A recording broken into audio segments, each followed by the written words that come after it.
Not a poem today, but a reading from a book that I've just started to read.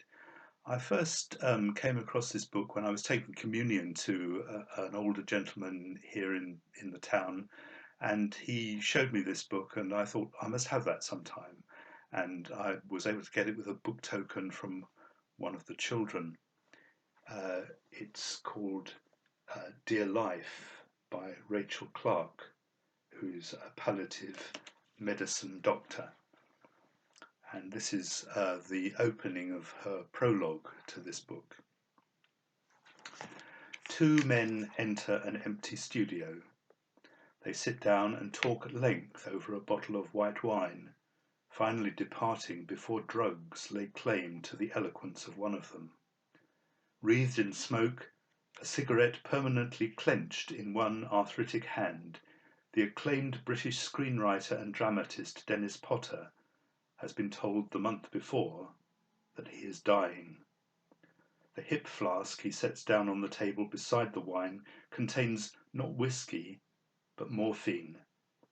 As his interview with the arts broadcaster Melvyn Bragg unfolds, Potter will need televised swigs from the flask to blank out the pain of his inoperable pancreatic cancer. This is 1994. Back then in Britain, no one spoke in public about terminal cancer, let alone broadcast its assault on their body on prime-time television. But Potter has always loved to shock his audiences into thought, using drama to confront the truths that most disturb us. This evening he has chosen to dramatise his own real-time corporeal decline. At age 22, a student who happened to be home from her studies, I was tempted to skirt the televised death talk, but my father told me if I did, I would regret it. And so we sat side by side in front of the television as I tried to disguise my discomfort at Potter's dependence on his opiates, this unadorned proximity to dying. Since Dad, a doctor, did not approve of squeamishness, I kept my unease under wraps.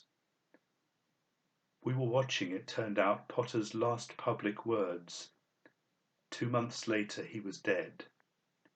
Yet he filled the studio and the minds of those who watched with the sheer theatricality, not of dying, but of living.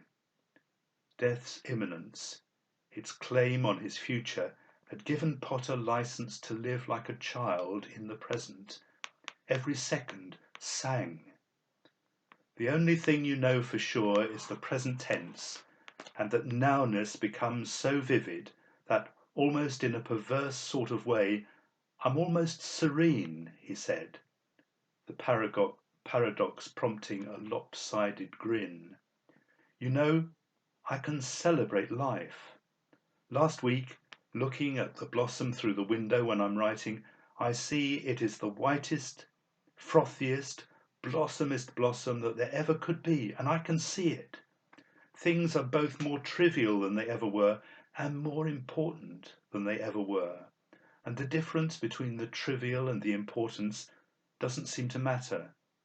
But the nowness of everything is absolutely wondrous. For a moment, and I knew it was the same for Dad, I felt like I had been handed the key to everlasting happiness.